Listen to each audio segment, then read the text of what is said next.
But anyway, AC, how's it going, man? Good man. How things with you? Good. It's been a weird weather week back on this end of the world. It's pouring rain. I lost power for like 2 hours a couple nights ago, but it never stormed. It was just a good solid rain. A little breezy, but not enough. I'm assuming. I don't know. I hadn't seen any reports on it, but I'm assuming somebody wrecked and took out a telephone pole or a Hmm. power line or whatever, and so it interrupted for a little bit and I'm came back in. do what? I interrupted the build. Yeah, but yeah, that and then just for something to do with the kids, we started a YouTube show for them where they get to talk about how boring their life is right now. I haven't actually gotten that I site up and mean, running yet. isn't that just sort of a part of being a kid, sort of growing up? Like, isn't that a part of it? Like Yeah, you just sort of assume that your life is boring, and like really at the end of the day, if this was the summer, like summer is in post school and classes are out, even yeah, though classes are out now, but like if this is June the 1st, I mean, wouldn't that be boring too? I guess. yeah, yeah. And I think it's one of those. I remember being bored, especially in the summer when there were breaks that I didn't have anything structured going on when I was a kid. But I don't know. I think it's a little different now in the way my kids interact with the world as opposed to the way I did when I was their age.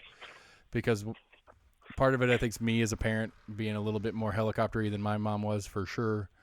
But then the other side of it being, like we had, we have a Roku in the master bedroom, and then we have a Roku on the main TV out in the living room. And so they lost the remote to the Roku. Turns out Roku remotes are universal. They'll work on any Roku anywhere, anytime, as long as there's a straight line between the remote and the receiver. And Hmm. so they keep coming in and stealing the remote out of the master. And I was like, no, that's my remote. Go find your own. You guys lost yours. Find it. And so for like a week, they couldn't find it. And so they just settled on the like 7 air channels we got. And so my oldest has been watching like it's like the Quest channel. It's part of the it's like channel 10-9 or something like that. Some weird little sub channel. Hmm. And it's I mean some of it's cool stuff, I'm gonna be honest. It's like they do like 2 hour blocks of how it's made, and they've got like trucker wars and ice road truckers and some like old Discovery Channel shows essentially. The dual survival show they do reruns on there of, and so he'll just sit and watch that forever. And like I'm thinking to myself, this is literally, other than me watching sports and them being forced to watch sports with me, is probably the only time they've actually seen and had to sit through a commercial watching television. Huh. You know, I mean, because almost everything they watch normally is on demand. You know, because I mean, we dumped cable. I dumped cable 3 or 4 years ago, financially for part of it at the time, but within a couple of weeks of not having it and having Netflix, and then we have an Amazon Prime account, and Amazon Prime's got a ton of stuff, and it's like I didn't order Prime for that, but it's just their streaming service is worth the annual membership to me. Plus, you get free shipping on half your stuff that you buy from all the time, which is what I've been doing a lot of buying on recently, like the majority of That this brings up an podcast. interesting question. I know that we're not necessarily looking to have this be a part of the topic, but like the writing on the wall for um, having like a more constructive experience or more catered experience, maybe not constructive, more catered experience for television.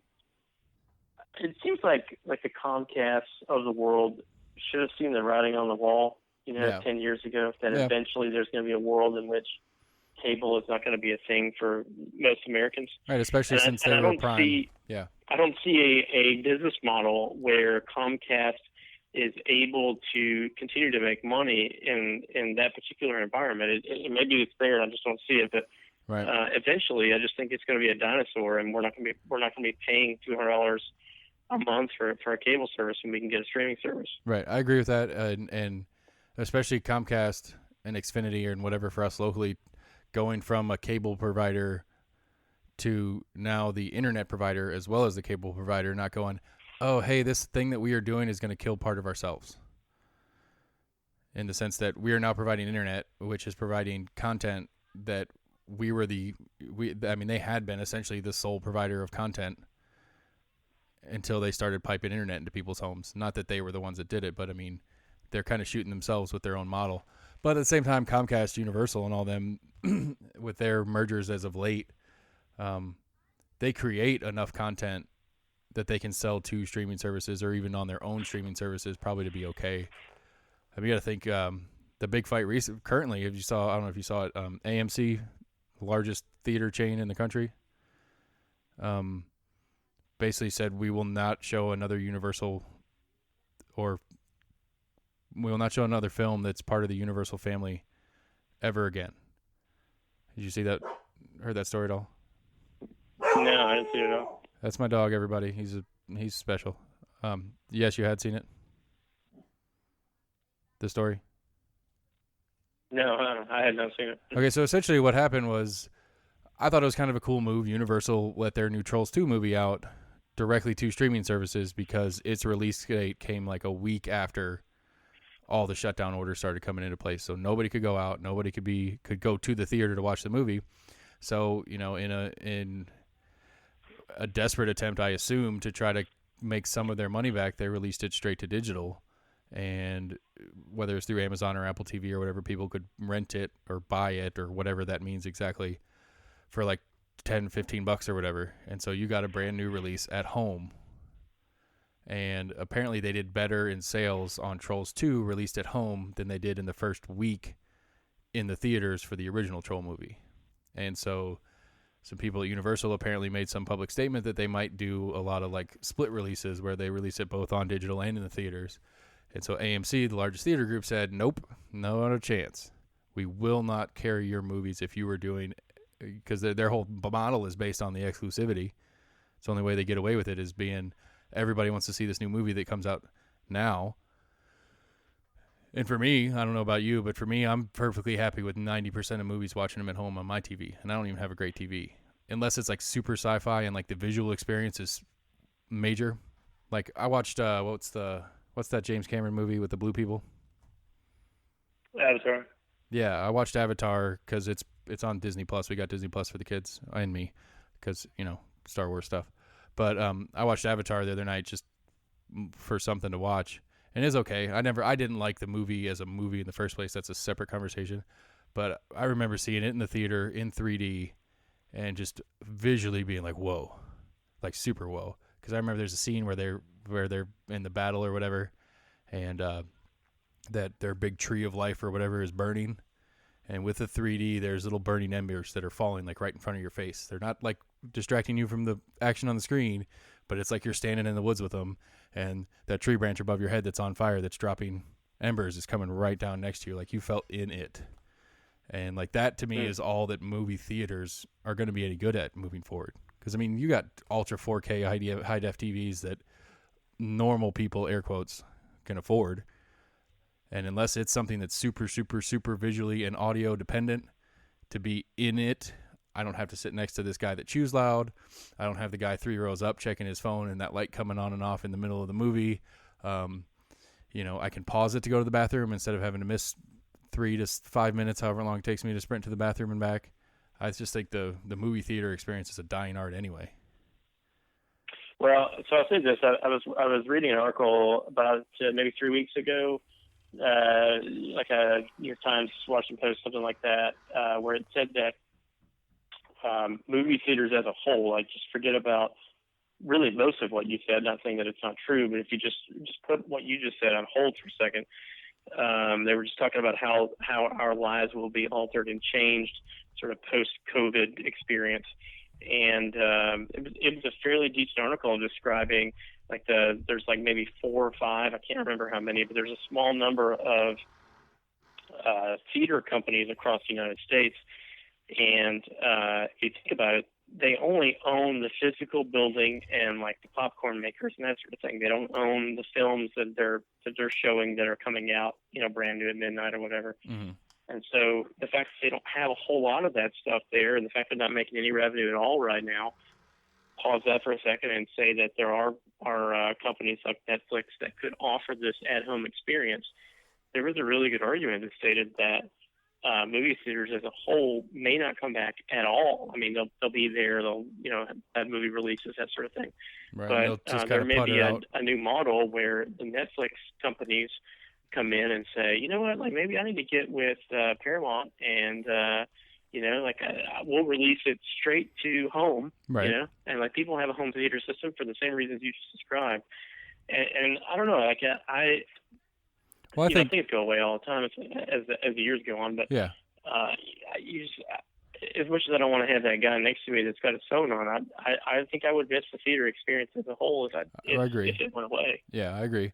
But you got to think too. I mean, some of this stuff was already on the wall. One of the things that my podcast hero Rogan talks about quite often, as far as movies goes, is it's like his podcast is usually 3+ hours long, and all his friends at the time, and he was way earlier to the podcast game, but everybody's like, that's way too long. People aren't used to that content. They always joke about how short of attention span Americans have, and you've seen in the last couple of years movies getting longer in the theater, but you think about like Game of Thrones and Breaking Bad and all these super shows that we've been through in the last decade, that writers are starting to write very long form storylines that we can run through the complexity of like a Game of Thrones that has 30 characters, and every season 10 of them die and 10 more are introduced, but it's so well written and so involved that we, the consumer, like it and keep up with that way. We like, I mean, because I don't know how many hours it was, but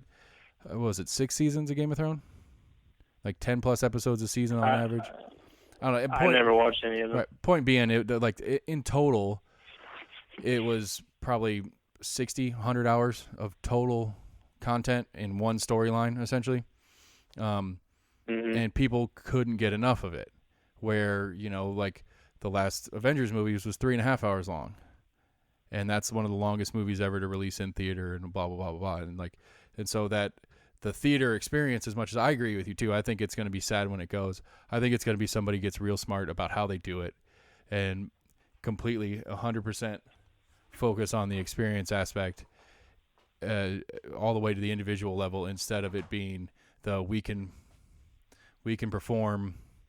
It's not that we have the better equipment anymore like it used to be. It used to be the theater had the equipment that you couldn't do at home. So if I think somebody gets smart and says, okay, well, your equipment's probably good enough as ours at home, but we have the whole experience. Kind of like going out to dinner, I guess, would be what's left of it. Is you go out to dinner so you don't have to clean up after yourself. You get food that you don't normally get. You kind of flex a little bit on kind of that kind of stuff. Mm-hmm. I think somebody will do it smartly. I think movies will stick around, and I think for certain like super involved movies, it'll still exist. I think 3D. I don't know. Maybe we might just skip it and go to.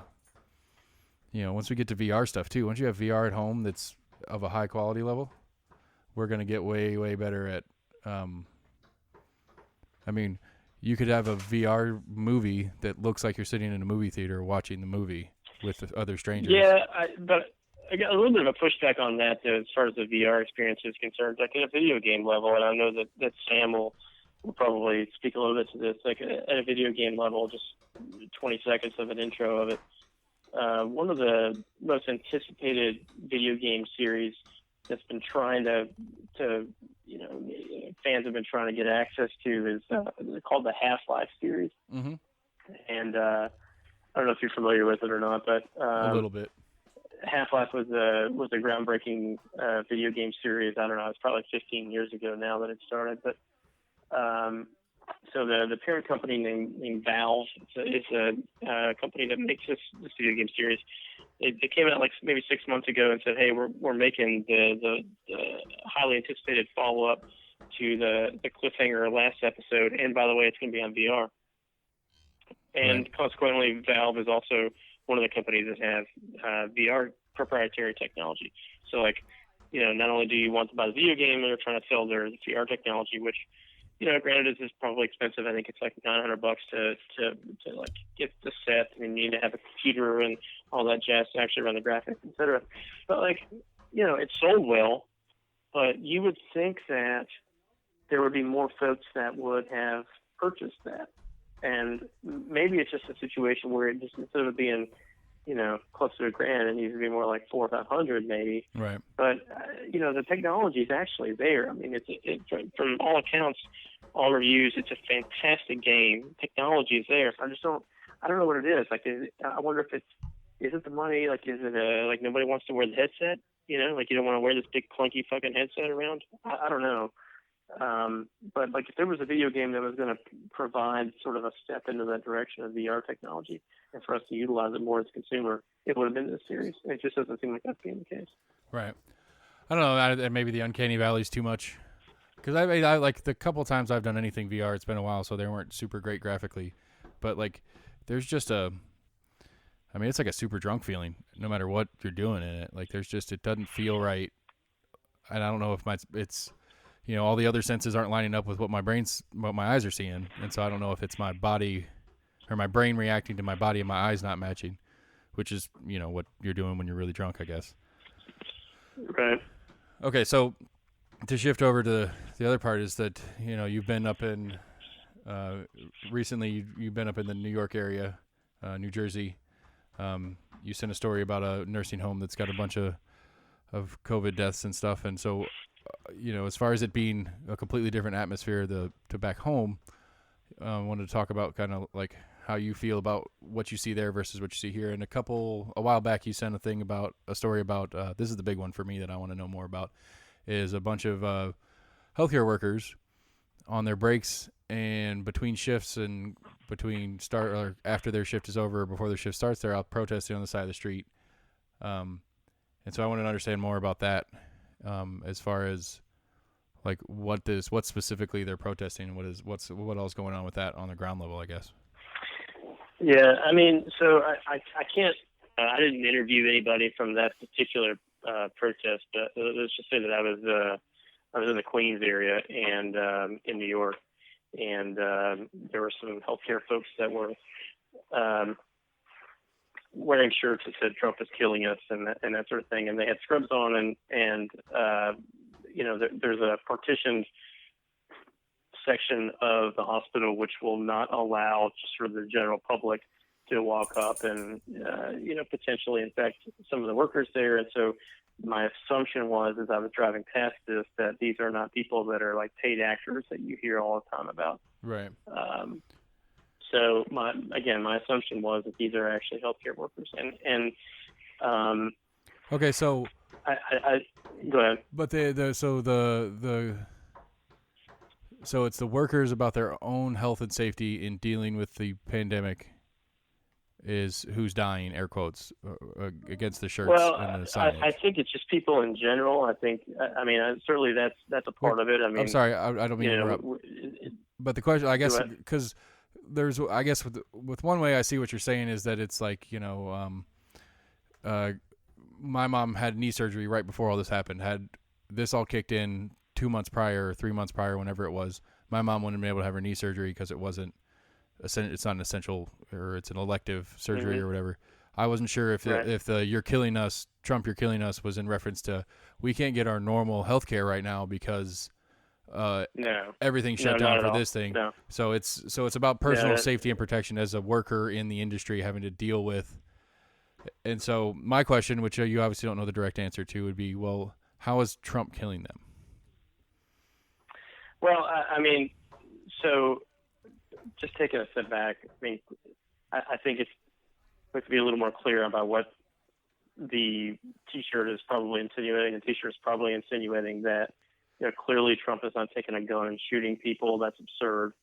I think what the shirt is trying to say is the current administration has made decisions along the way that have unnecessarily put folks in harm's way to the point where they maybe could have had a different outcome had these decisions been made either sooner or maybe a more thoughtful response could have been made.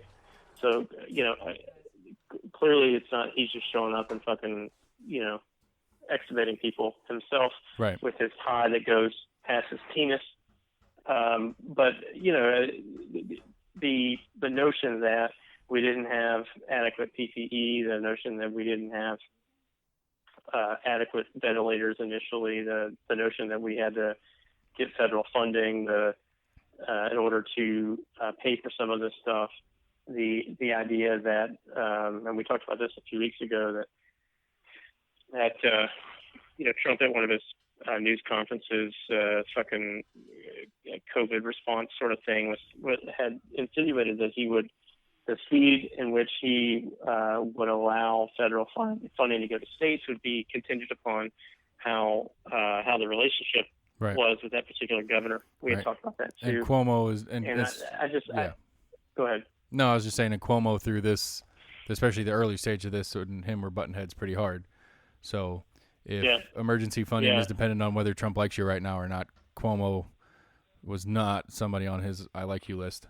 But that brings that back. I mean, bringing up Cuomo and de Blasio is the question. Is like, I mean, is it a truly honest complaint to lay all of this at Trump's feet and not have de Blasio and not have Cuomo and whatever? I don't know anybody more of the like who I don't know if you have mayors of the boroughs. Right, I understand. But I think that we have to spend some time talking about the failures that him and his administration have made. I don't disagree. Because I feel like that all we're doing is deflecting by saying, were there other folks that could have done better? Sure, that's something that we all could learn from, and hopefully, if there's the next time we do a better job, hopefully the next time it's a little bit better. But I don't see how that right there is important. Right now, we're talking about decisions made by the Trump administration have harmed folks, and I don't know. I don't understand why we have to sort of deflect from that. I think that there are other folks that have a hand in the cookie jar that could have done better? Sure. And there's going to be a time to talk about those folks. But I get super leery when we have conversations about this, and it seems like it's just very simple for us to deflect and say, well, there are other folks that are taking the blame too. Right. Sure. That's true. But right now we're talking about him. Right, but even in that, it's like, okay, well, if we can't even decide what the actual problem was, how do we fix it? I guess is one part of it. If you and I, and theoretically, for the sake of example, hold on. What do you mean we can't decide what the problem is? What does that mean? I don't know what that means. Okay, so you're saying I don't know. We could pick a Trump decision that half the world hates and half the world thinks is right because half the world is brainwashed one way or the other. Whatever we want to say. I don't know what that means. I need an actual. I don't know. Like the timing of. What are you trying to say? The timing of shutting the borders. My point is I agree with your sentiment, except for how about let's just stop the blame game altogether. Let's figure out how to get through this. And so instead of picking one, regardless of what level or regardless of what party, that we're going to put all the blame on in the middle of it, because I agree with you. It doesn't do us any good to be like, well, no, it wasn't Trump, it was de Blasio. No, it wasn't de Blasio, it was Cuomo. No, it wasn't Cuomo, it was the Chinese. The blame game doesn't help anybody anywhere. So why do we have to play the blame game at any point, I guess is what I'm asking. I'm not opposed to saying, especially in hindsight, going, all right, we need to look at this and see what happened. And we need to print off the new how to deal with the pandemic Bible against how we just dealt with it and be like, this is not the right thing to do. Circle, square, exclamation point, all the different things you can do to say this thing that this person did at the beginning of but all of this taking place after the fact. Because I think I don't disagree with you. I guess what I'm saying is like it is okay to spend some time criticizing the people that are in charge, which is essentially what we're doing right here. Right, but we're only criticizing one of the people in charge. Is my point. And if we're going to pick one, that's true. Well, but if we criticize one that isn't the one that you're currently talking about, we're deflecting. If we're criticizing them as a whole, it's not coming up with a solution. But I think you're deflecting still. Like think about what you're doing right now. Right now, we're not focusing on Trump at all. Like I said that we should, and now we're saying that it's not good to criticize folks because there are other folks that need to be criticized too.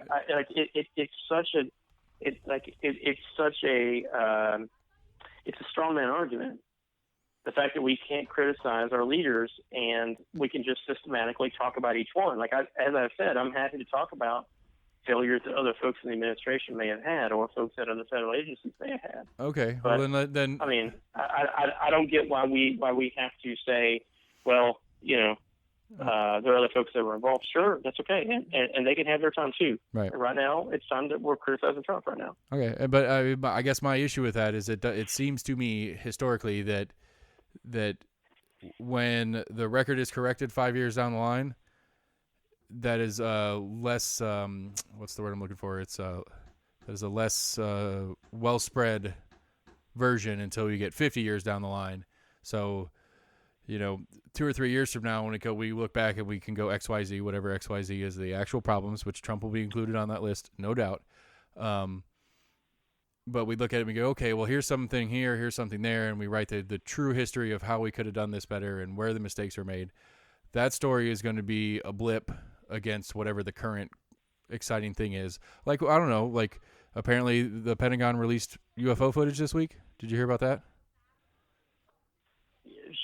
Sure. I don't know what that has to do with anything, but sure. That's my point. It's like a year ago, Pentagon releasing UFO footage would have been the story. Well, probably not, because we would have been in Democrats things. But I'm just saying that big story of Pentagon releases UFO footage, period.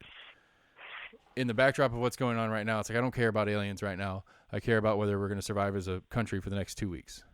You know what I'm saying? And so in 5 years from now, when the historical record is put correct to what actually happened and all the investigations are done, because we know there's going to be some, all the all the different inquiries, all the different people get together and figure out what happened. I understand. Right. But that story, when it releases, it's like, okay, 5 years after, here's what really happened. It's going to be like the UFO story this week, because it's going to be buried under something else that's more current and exciting. Now you're not. I don't accept that as a viable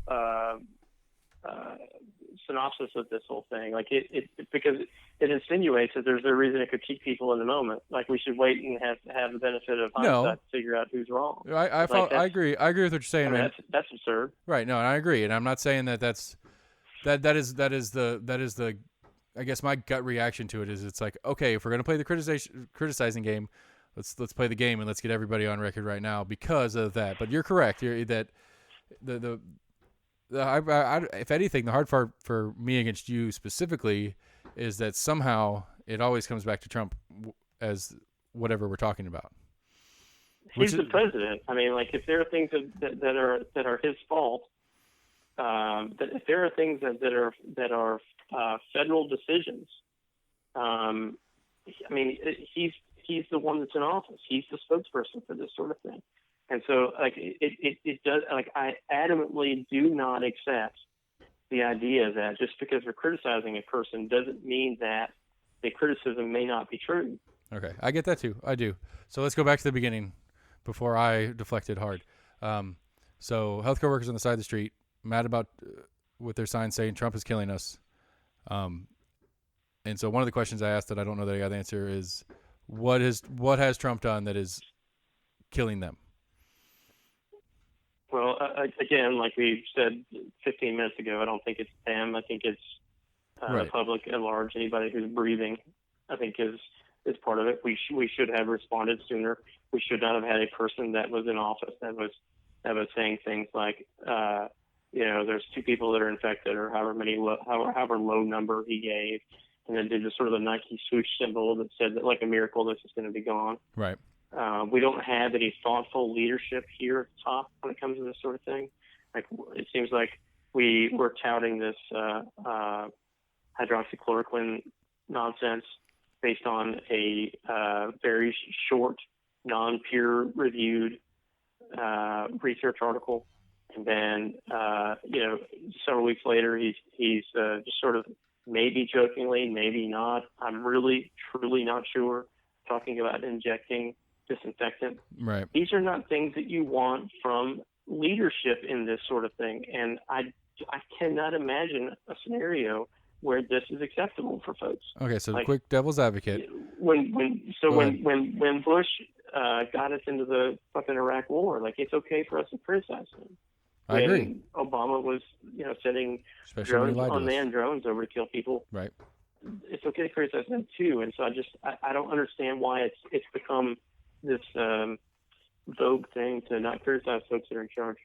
Well, for me personally, I think one of the things that I've come to a more recent conclusion on is that, as you've said in prior podcasts, is that he's not doing it by himself. There are plenty of parties at play here that are allowing this to happen, whether it is a specifically him decision that he has done and he is voicing opinions on. It is, there's a lot more. we don't have a dictator, for lack of a better word. So other than him saying stupid stuff, which it doesn't, whatever, I'm not going to go down that road right now. Other than him saying stuff like real policy stuff, real pen to paper, signed on, and then approved, or whatever the process is, depending on what the thing is, things that he has done, whether it's through this particular situation or in the term of his presidency. The problem with that is that I think I personally have just stopped, and I think we as a mass have just, it's just him. It's just his office that is signing on this bill. No, Congress and the Senate have signed off on that bill. It doesn't get through it without the whole. What bill are you talking about? None, any of them. What bill are you talking about? I mean, okay, so the easy. I think we're using generalities here. Like I am saying that the federal government, their response was, this is not a big deal. Right. The federal government, meaning he's the person that is the spokesperson for this sort of stuff. Now, so Nancy Pelosi doesn't exist, or Fauci was saying that we were going to have an issue with this back in February. He's not. These are conflicting reports that he needs to shut up and listen to his advisors. And at the end of the day, if he sucked all the oxygen out of the room, if he's talking about this sort of stuff, I mean, forget about bills. I don't care about bills right now. This is something we were not prepared to even have this conversation because of him. All right, and I don't know. I don't have it. I just don't. So I don't know. So none of the other talking heads that we have to deal with on a regular basis have. I mean, so I'm trying to figure out how to word this. I apologize. So the office of the presidency is the mouthpiece to America. Is kind of what I'm getting. Is that what I'm? Is that your interpretation, or am I understanding you correctly in that?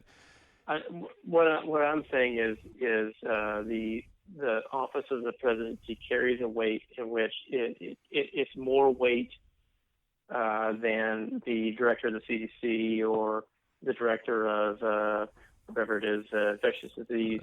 And you don't think that's go ahead. And you don't think that's the way it should be?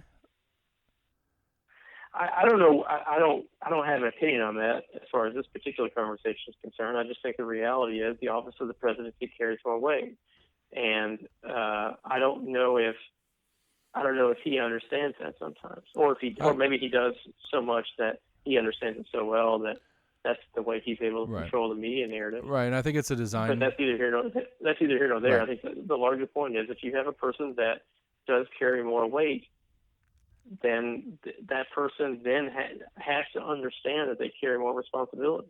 Right. Sam brought up something last week. Did you go back and listen to last week's? I haven't had a chance to. Okay, it's fine. I will, but I haven't had a chance. Sam brought something up, and you've mentioned it before, that we have a this is the longest that like certain cabinet positions have not been officially filled in any presidency, and they keep this revolving door kind of thing. Right. And there's all these acting. Right. And yeah, between Sam and the missus talking about it, I don't know, maybe you do, as far as how because it seems like the kind of the conclusion we came up with in talking about it is that if it's an acting whatever, then they have to direct report to Trump because they haven't been offered the position. And when they get offered the position, it has to get approved through Congress. And so this is a method. Correct. This is a method that Trump's kind of sneaking. Maybe not even that they're not approvable people through Congress. It's just that they don't answer to Congress yet. They answer to him until Congress approves them, and Congress can't approve them until Trump actually offers them the position, other than the acting position. So that was an interesting little aside that I thought was interesting. And I'll say, yeah, I mean, it's true. I mean, and I don't think that that's an accident. I think he enjoys having people around him that he feels like are very loyal, regardless of whether they're qualified. He deems loyalty above intelligence or knowledge. As a trait that is more important than whether or not the person is qualified for the job. Like in our group messaging, I sent out the video of Kushner on Fox News. I think it was yesterday or maybe the day before, that said that the coronavirus response by the federal government is an example of a success story. And like I understand that those are words, but it's propaganda and rhetoric of which that we are forced as citizens to attack that.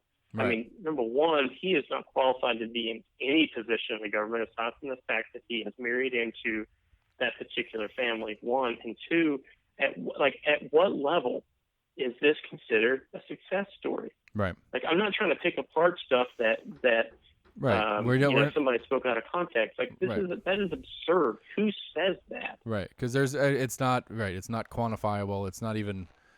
I mean, it's not even. It's rhetoric, is what it is. He's trying to rile the base. So that's all this is. And that's the frustrating part, is that it's not that I'm offended by it. I don't care about that sort of fucking cancel culture shit. I am upset the fact that we are essentially trying to reformulate what has occurred over the last 60 days based on just the continued rhetoric that comes out of that office. Say it enough times, it'll get to be true. You hear a bad song on the radio, you hear it, you're like, fuck, this song is terrible. And then you hear it again the next day, and you hear it again like 2 days later, and then they start playing it more and more, and before you know it, it's like, that's a catchy tune. Yeah.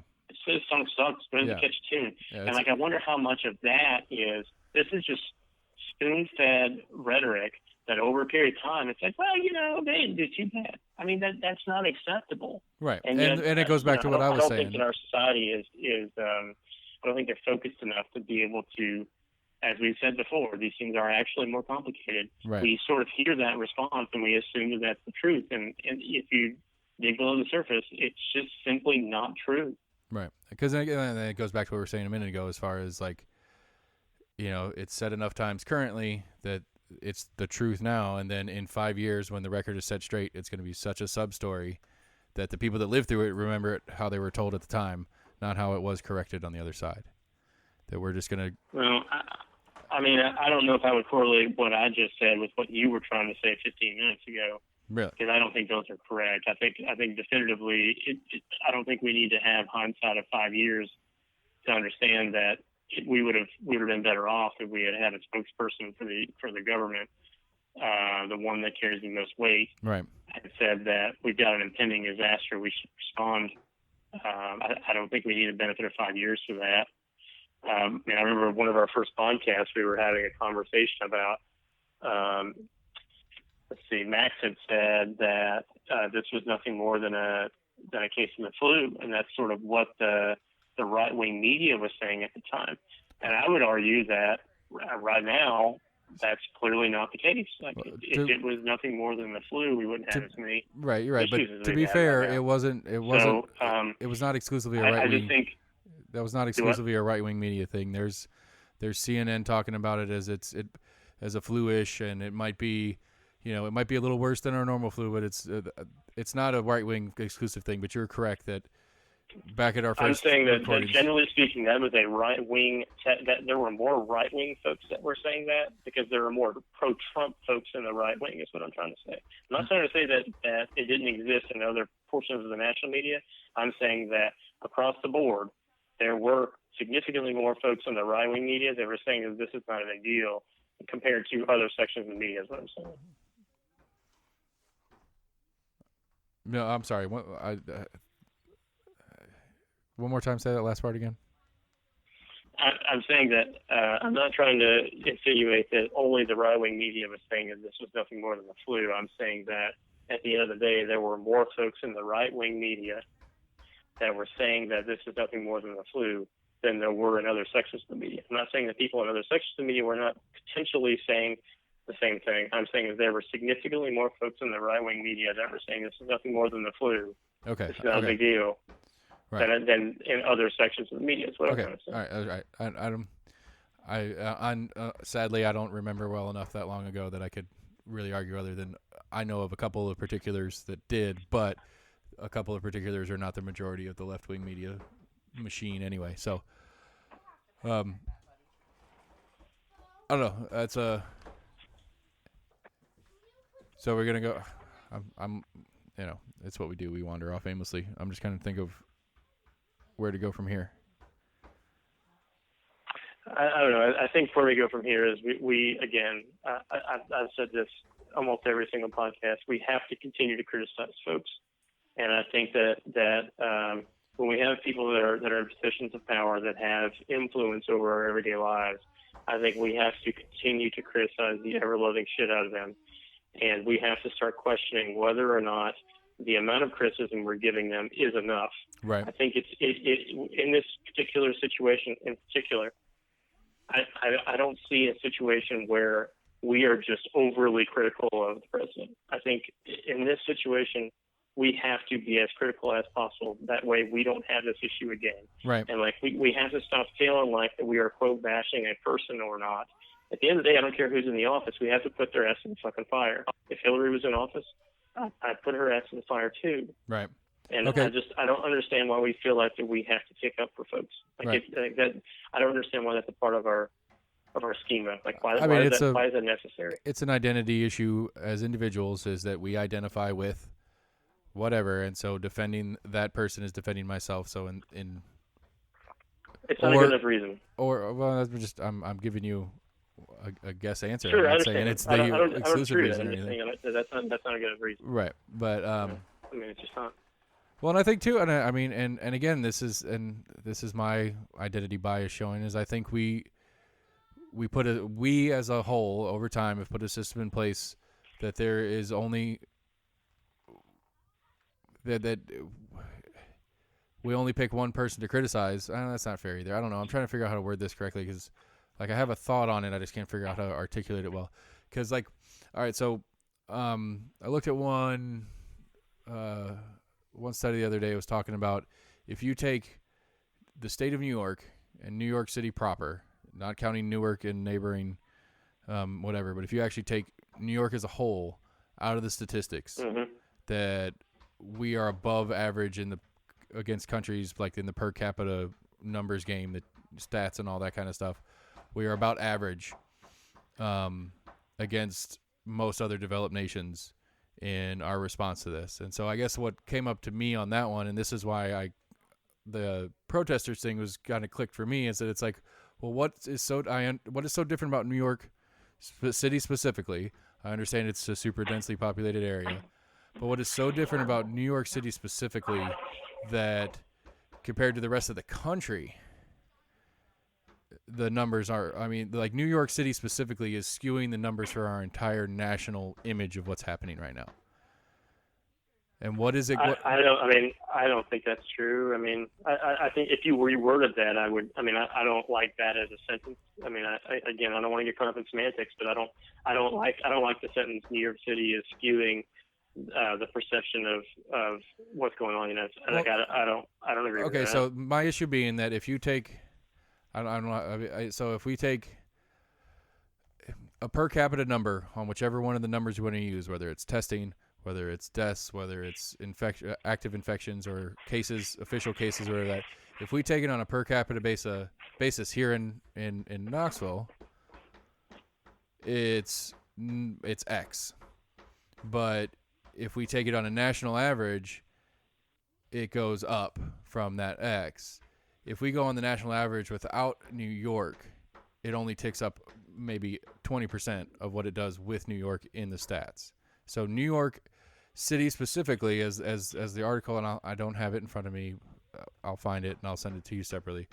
But New York City specifically has, with the number of cases, with I guess even with the amount of testing probably too, but with all the stats that we hear about every day on the COVID response reports every day, of all those stats, I think it said, I don't remember this exact number, but I think it said that New York City, 5 boroughs, the whole debacle, has like 20%. When you see the national stats kick out, New York City has like 20%. And I really need to find this because I might be wrong. Because even if it's only 10%. So if we're not fully, I think we should avoid the statistics argument unless we have that in front of us. I think that's not helpful for this particular dialogue. Right, I get it. I'm just saying, I heard that on a podcast, and I thought it was a little bit too, I guess for me, it was a little bit too strong of a claim, just to make on a whim. You know what I mean? Like, what's the phrase? The more extreme the claim, the more extreme the evidence must be. I think that's a Thoreau. I don't remember. It's somebody old. I guess I'm trying to figure out what you're trying to say. My point is, what is so specifically different about New York that it is having this big an impact on the national picture of what's happening? Well, first of all, I don't know if it's important for us. For the sake of argument, I'm going to grant this to you, but I don't know if it's important for us to sort of remove the New York City numbers, because New York City is still a part of the United States. I don't know what that has to do with anything aside from, comparatively speaking to like Nebraska. But I mean, it has a lot. There are areas of low income disproportionate to other areas of the United States. There are a lot of folks here that have comorbid conditions compared to other areas. There are a lot of nursing homes in this area, which is a huge problem nationally. The rate of infections, generally speaking, across the board are higher here. Like, there are more billboards in this area for HIV treatment than maybe any billboard that I've ever seen in our state, our home state. Mm-hmm. So I think just generally speaking across the board, we just have a more diverse population here. I think that's part of it. Right, the other part is I'm hearing that what I was hearing from you was, like, if you take away New York, so you take away New York City, it seems like our numbers are, whatever those numbers may be, our numbers are on average with other developed countries. Right. And if that's sentiment, then I'm floored that we spend so much money on healthcare and we are just average with other countries. Okay, when it comes to this sort of response. I follow that, but that's a separate conversation for sure. I agree with you. I don't think so. But the point being is that these numbers as an individual is what we are, or not as an individual, as a group, is what we're reacting to. And yes, we get Tennessee, and we even get Knox County numbers. I get them all updated on my phone regularly or whatever.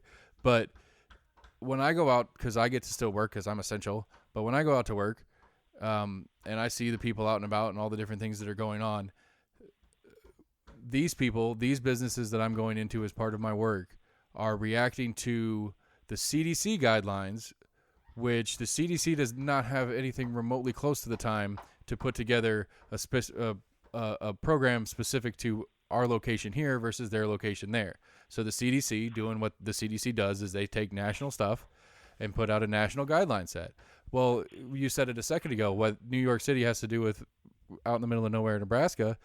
Nothing. And so why is out in the middle of nowhere, Nebraska, going under the same set of guidelines and having to try to react in the same manner as New York City does? Why? And even inverse on that is, why does Jimmy out in bumfuck Nebraska getting the same stimulus check that Johnny in New York City is getting? It doesn't make any sense that these two people that are essentially foreign agents in the world have to function in the same response to a situation that is impacting them so completely differently, like substantially differently. That's my point in that. It's not that New York City is not part of the country. I don't think that the financial thing I can get on board with you on. Like, I can agree with you on the financial thing. I think, I think it's laughable that we're giving $1,200 to folks when we've essentially, had sections of the economy shut down for 6 weeks. I think that's laughable. So right. I think that's a separate conversation, which I think we will mostly agree on. But what do you propose then? You propose the Center for Disease Control have a CDC in each state, and each of them, determine what the response is going to be. I thought that's what the state level health departments were supposed to be. If we are granting that New York City is probably one of, if not the epicenter in the United States, and we are having guidelines based on what is going on in the United States, meaning like having masks on and proper social distancing, et cetera. If it seems like it's good enough for the most directly hit area, it would seem like it would be a good idea then to utilize that same sort of outlook for areas of the United States that are not nearly as congested or have as many comorbid conditions, et cetera. So this idea that the recommendations are somehow infringing on my rights because, it's working for New York and I'm not New York, it's absurd. Like, if we're talking about anything other than just how to react in the public. I think that's a ridiculous argument. There's so much time and energy we can put into other areas that's more efficient for us to argue about than whether or not I should be living my life like they live in New York City. Well, no, I mean, but that's why it goes to. I've made this point on a couple of different conversations, and like it's essentially why the electoral college is important, because if it was a straight popular vote, then Wyoming essentially has to live by California rules and all the different little stuff like that. I think it's a more ubiquitous issue I think it's more ubiquitous in multiple issues. The way that we have the central planning of the state is exceptionally inefficient for the whole. I don't disagree that, okay, well, would you say that the social distancing and the masks and all that stuff is actually working in New York?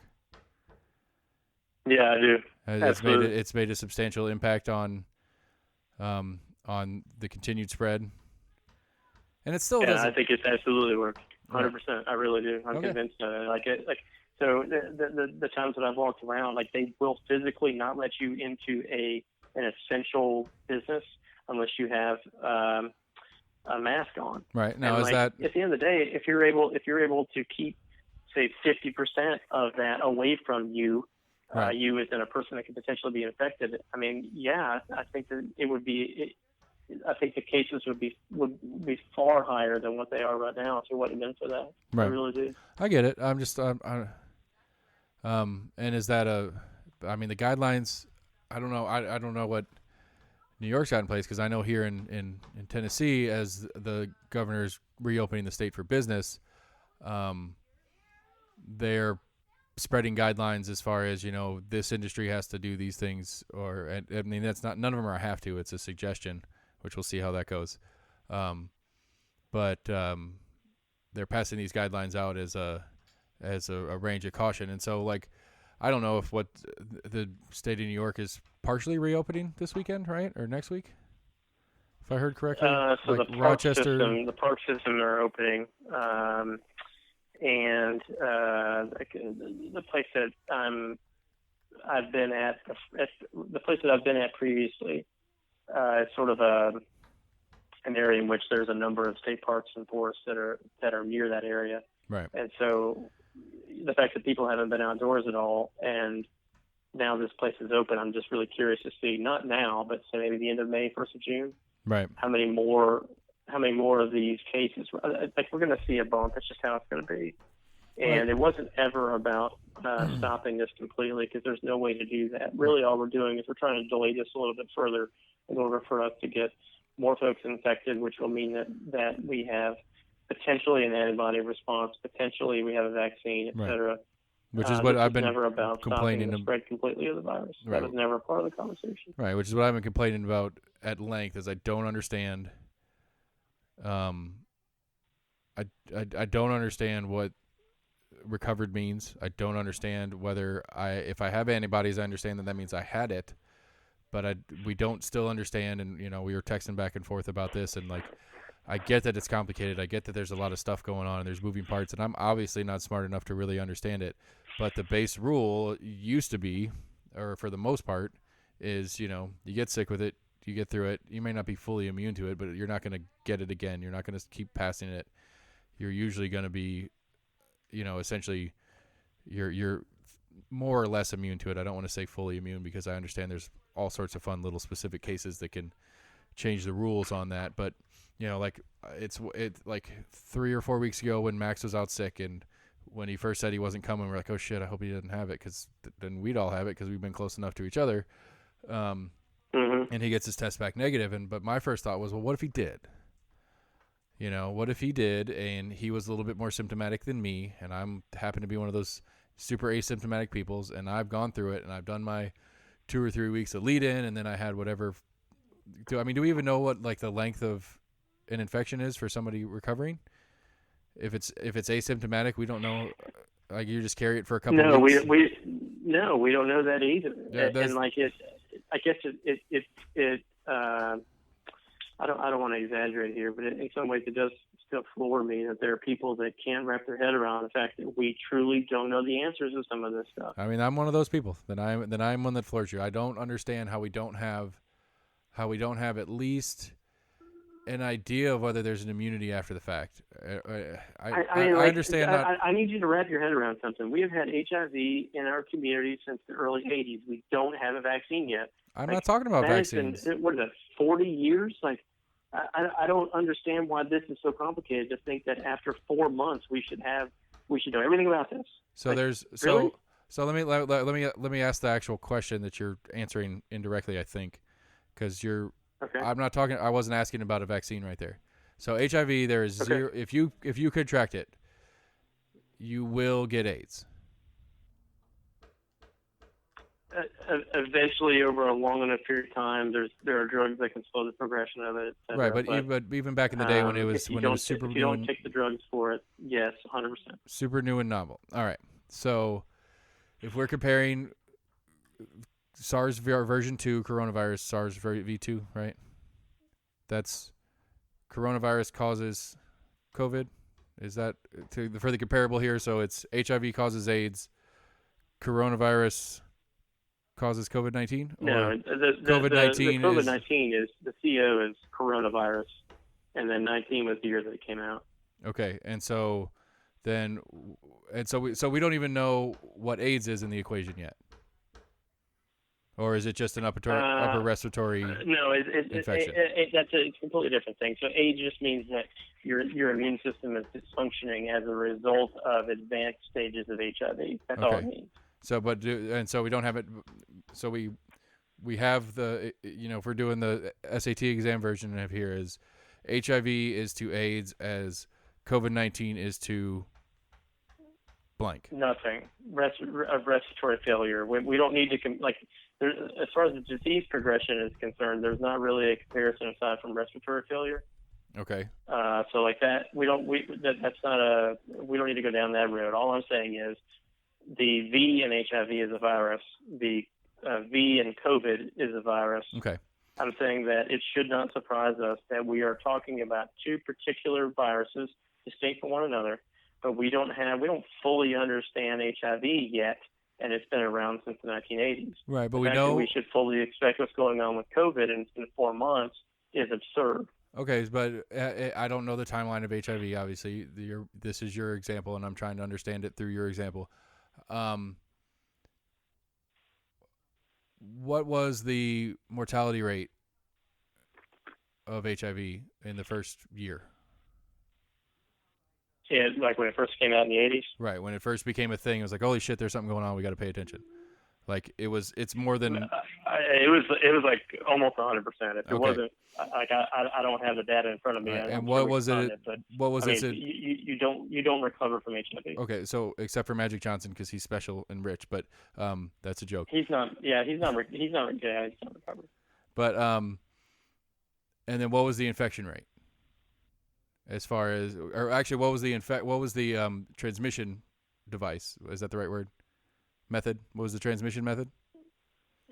It's droplets. It's mucous membranes and breaking the skin barrier, bloodborne, that sort of thing. I don't know what you're getting at here because you're getting off the reservation. Well, no, because maybe this is me getting lost in the media noise is. As of right now, this is not media noise. What's media noise about this? What's media noise about this is what is the transmission method for COVID-19? What does that matter? It's droplets.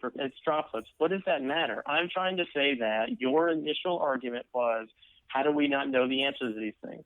I'm telling you that there is a virus that has been around for 40 years that we don't fully understand yet. That's it. That's all I'm saying. Okay. So it shouldn't surprise us that we don't know about asymptomatic carriers yet, or that we don't know if antibodies work yet, or why does it take so long to create a vaccine yet, or like why don't we understand what recovered means yet. I'm saying that we didn't know those things in HIV until probably the last maybe 25 years. I mean, like, it took us a significant period of time to really, truly understand what was going on with HIV. Right. That's what I'm saying. I don't care about method of transmission or any of that shit. I'm saying that we don't just wave our fucking hand and say, okay, well, we've got fucking labs that are working on this. We should know everything now. No, that's not how this works. I mean, I get it. I follow what you're saying. I would argue that there's a lot more energy and resources going into what's going on right now than there was even when AIDS was a big deal. But I don't think AIDS was ever this big a deal. I don't agree. I don't know if I agree with that either. I mean, like you go back to the Bush administration, like one of W. Bush's greatest contributions during his presidency was a significant amount of funding allocated to AIDS research, especially in sub-Saharan Africa. I mean, so like would I think it's a global response that's going on right now? Probably not. But like to say that over a period of time, the amount of resources that have been dumped into HIV have not been, at least in the last 4 months, significantly greater than it has been in the last 4 months for COVID is just not accurate. It's just not. Okay. So, I mean, I don't have the numbers, so I can't argue it, I guess, because I would assume that there's been more spent in both labor and cash dollars in the last 4 to 6 months on COVID-19 than at least half of all research ever done on AIDS. I would guess. I don't know that. There's no way that's right. There's absolutely no way that's right. But they've still done it over 40 years. So I mean, I don't know. Whatever. It doesn't matter. It's not worth arguing about. I mean, it does matter. Like, and the assumption is that we could just throw money at this and figure this out. I mean, you have to have time for this stuff to replicate. You got to observe people over periods of time to determine how they respond to it. Like, this isn't just let's just throw $50 trillion toward it and figure out what's going on. Like, it's again, like I say all the fucking time, it's more complicated than this. Like, I feel like we're tinfoil hat with this stuff.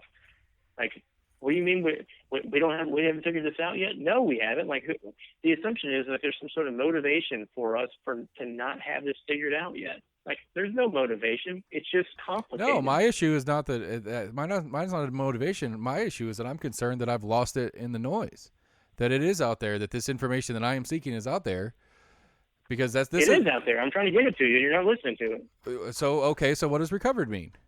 It's not out there. That's the answer, right? Yes, that is correct. That is absolutely the answer. Yes. So the answer is we don't know the answer. We don't have significant data for that. That's the first time I've heard that as an actual answer, other than you personally saying we don't know, which I guess I took as you saying I don't know instead of we as the healthcare community as a whole.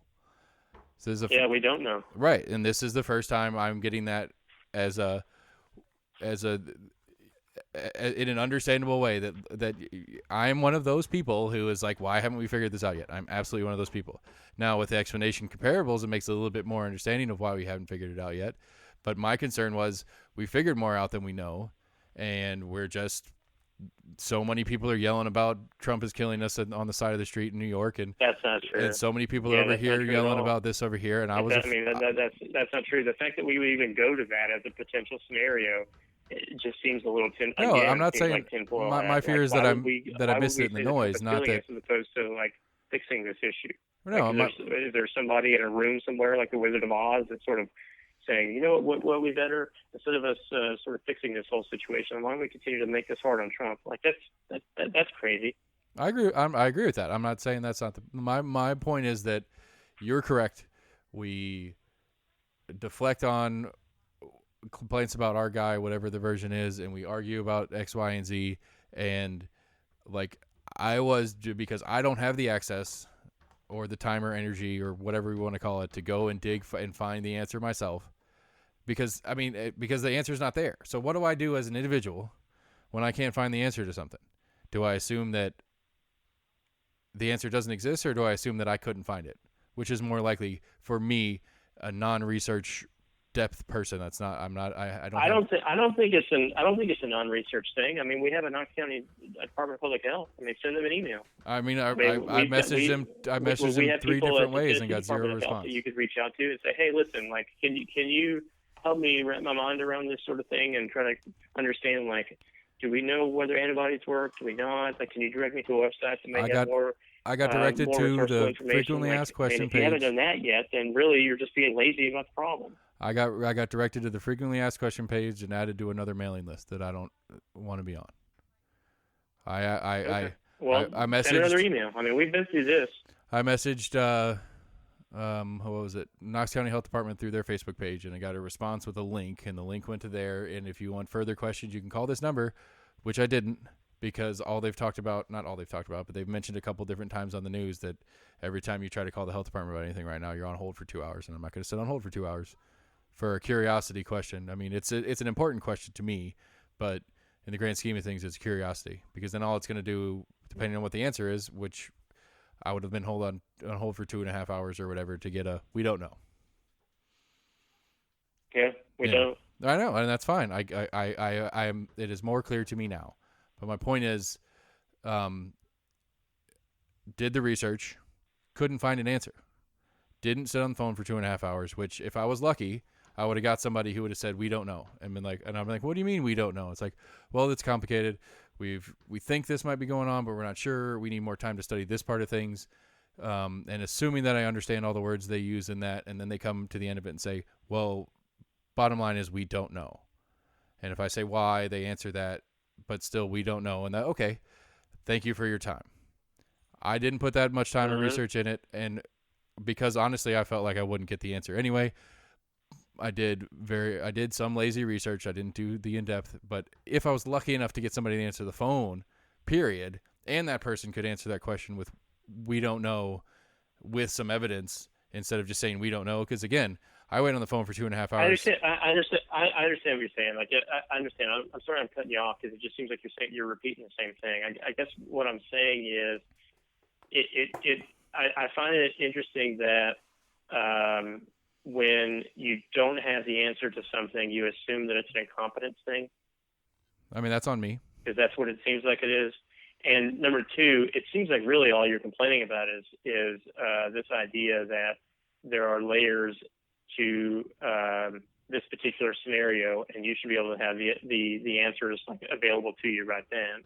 And unfortunately, we're not in a situation where that's possible. Well, one of the theories or the premises of the podcast to me, and we've mentioned it a couple times, is I don't feel like I'm that special.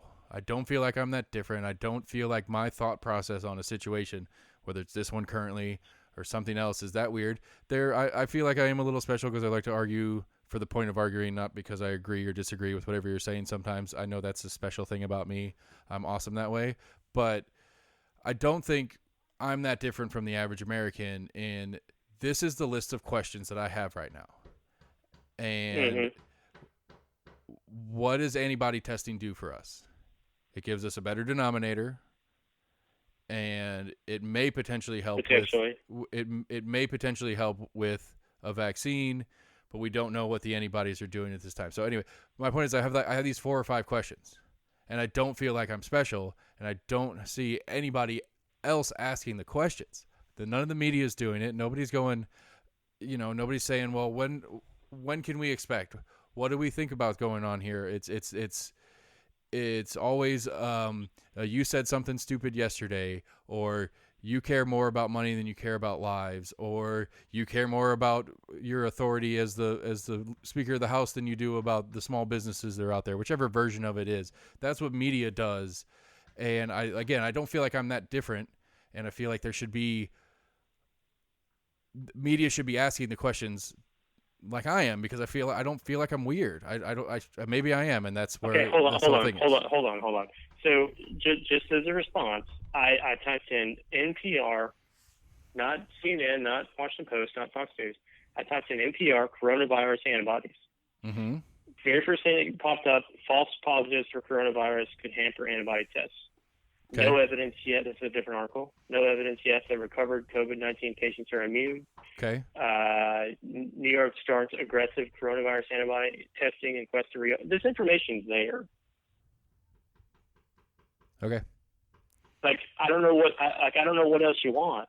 I mean, this information is here.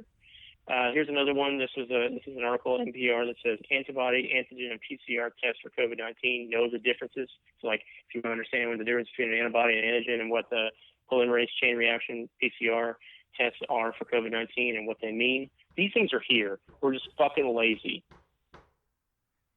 Okay, so you started that out backwards then, because that's my point, is that I want to be fucking lazy, and that I would like And I think I didn't start it backwards. I'm just saying that No. it's your own fault that you don't know these things. That's what I'm saying. That's fine. Okay, except you go to NPR, right? That was your first source, right? Yeah. So Yeah.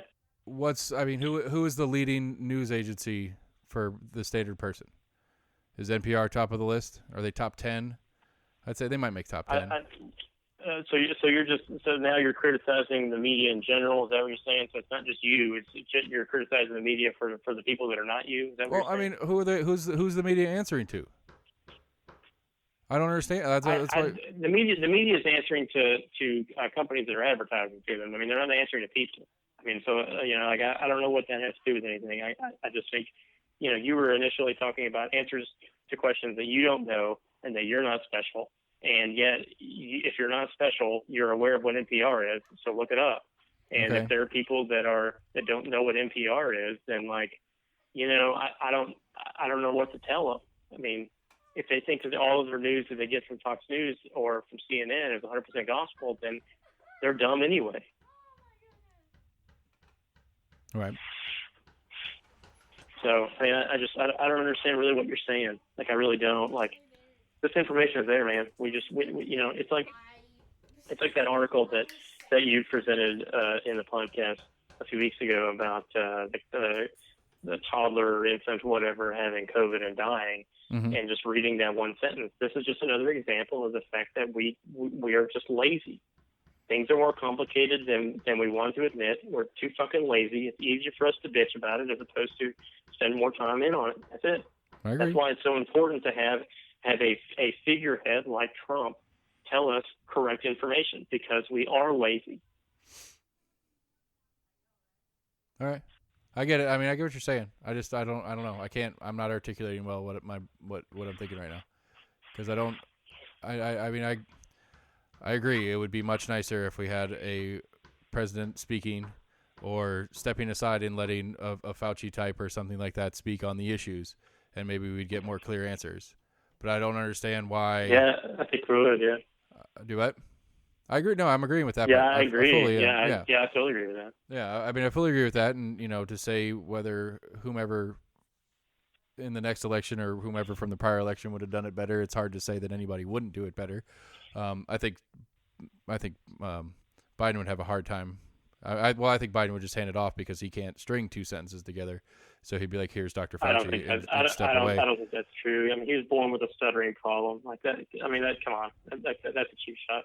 Yeah, well, I'll keep tossing them, but it's I don't know. I don't know how to articulate it, so I'm going to stop and think about it, so I don't say it in a way that I can't step back from. But this went way longer than I expected.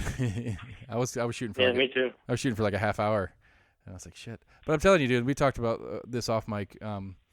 Is I like all four of us here. Don't get me wrong, all five of us if Jim will do his thing, but I like all four of us here because it's a little more laugh tracky than this one's been. This one seems to be a little bit more deadpan-y.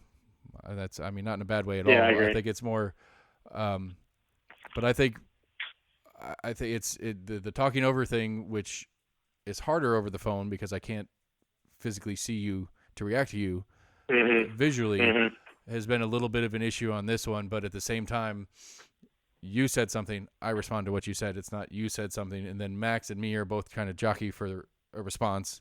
And if I'm lucky, his response is similar to what my response would have been. If I'm unlucky, it's the opposite.